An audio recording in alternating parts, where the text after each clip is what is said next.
until on one, and I got to remember my process at that time was pretty simplistic. I found that the easiest way for me to phase out and be in this OB state was at 3 o'clock in the morning, go through a couple sleep cycles, and then I'm awake, I'm rested, and I'm totally relaxed. It's absurdly easy, and will be for you if you want to play in that field. It's simply to roll out of this. It's so simple, you'd be surprised. Go to 21 and you're there. It's so simple. And it's at 3 o'clock in the morning. Everything's quiet. The phone's not going to ring. All sorts of excuses. No cats on the bed. You know, all sorts of stuff. So, what had happened was that historically, many years prior, probably about 5 years after I started getting into the out-of-body state, I had in turn gotten into a frustrated point that I didn't know what to do with this. I had no idea what to do with it. So what, in desperation on one of those 3 o'clock in the morning states, I rolled out and said, I don't know what to do next. How many times can I go to the West Coast on a test? How many times can I go pinch people? You know, all these kind of things. And so I said, total self, you take over. And I'm not knowing, I didn't like the word soul, so I used that to cover whatever it might be. And with this beautiful certainty, wham, all of us, the whole other patterns of this operation in this state of being opened up to me from that moment on. And merrily I went on the way, letting every time this total self do the driving and do the navigating. All I did is just go along, as it were. And so that had been going on for years and years and years. So back up to recent time, one particular meeting with this inspect, and we are having a normal conversation, normal communication, as it were, and all of a sudden she said, I'm sorry, Mr. Monroe, but this is our last meeting. And I got this great shock. What? And he says, this is the last time we can meet. And I said, well, what did I do? Did I do something wrong? No, he said, you are just moving in a direction that you need to move, and this will not serve that purpose. And I was totally bewildered and shocked. And I said, well, will we ever see each other again? So he says, yes, but not in this form. Wink, gone. Winked out. And he was disappeared. And talk about shock. I thought, what had done wrong? What was happening? So she had said one small thing in a previous, that the basics were important, and that was the phrase, basics were important. And in thinking days and months after this cutoff, what it was, I remembered the phrase, and I thought, basics, what basic thing had I missed? What basics? And in going around the circle, then suddenly this big aha opened up, and it took a long time to get to it, and that was about 4 years ago. This big aha.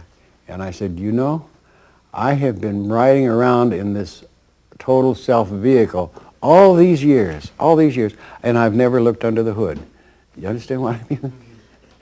I don't know who's doing the driving. I don't know who's doing the navigating. And I've been happily doing it. So I decided to do that, is to look under the hood of this I. And I give this to you tonight because I think it's so important. May I drink my coffee?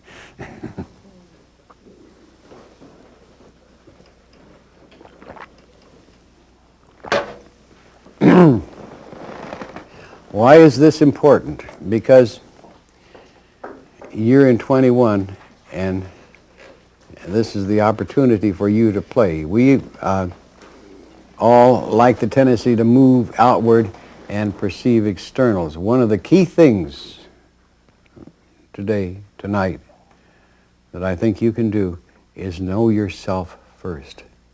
Because that's what I had to do in going back and looking under the hood, as it were, of what I am. Now, I can tell you what I found. I found, First of all, instead of in 21 enrolling this way, and put it in, it's a crude way, but it's the best I can do. I rolled this way, inside, and moved inward, and it took weeks and months to get this piece by piece knowledge, information, or whatever. But what I began to find, first of all, was a catalog being continually updated on every possible part of me, of my experience, my emotions, my activities, whatever. It was a memory bank, if you want to put it that way, a life history recording of me. And you could go up and down that whole life history and back to when you were a 2-year-old, and the stupid things that you had curiousness of. And I give you a little, I have to be intimate with you because I can't do it any other way. For example, I had always wondered why I was hiding in the bushes as about a 2-year-old or 3-year-old at my grandmother's house. So I went down the line to find out what really happened, and it was very amusing. I didn't want to go in the house because I had a faces in my pants. Stupid, but it's these kinds of things you can find out about yourself up and down that thing, and you can find all the stupid things and all the brilliant things you did in your life up to date. And there it is, and it's constantly being added to. It's as if, another way of putting it is as if we are all operating a computer workstation here, if you can think of it that way. And that's a mainframe, and you're feeding the mainframe with all this data, and you're offloading it over here into what might be called short-term memory or whatever, but that's all the permanent feed up there. And it's anything that you know or think you are or hide from, it's all there, it's all open, but it's you look at it, it's so clean and so beautifully organized that it's fun to get to know the real parts of you by hitting that mainframe that is a part of that whole thing of you. This is all you. This is the point. It's not anywhere else, not in some wild universe. This is you. Moving inward to that, there was another layer, which is a busy place, as it were, and I watched it with great amusement, that it is an emotional layer.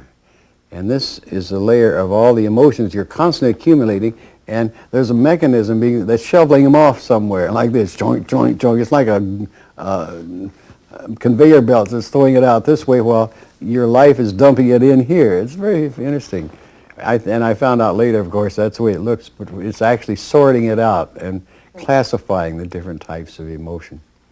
So then moving, and it took a long time to get past these fascinating things. And then there is this intellectual level, layer, and getting into that, and that was a lot of familiar things, but there again, it was knowledge that I had no knowledge I had that information, which is fascinating.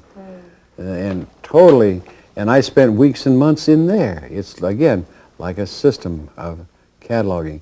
And beyond that is where I really found there was like a barrier there, and like a wall. And the wall had been pierced, and I later found out how and why, but it was as if there was a form, a crack in this wall, a hole, where it was humanoid in shape, and the shape of me, my physical self. It was very funny. There's a long story about how that happened, but that's another part of it. And that, I suddenly, one afternoon, had the courage to go in, and what did I find? It was astounding.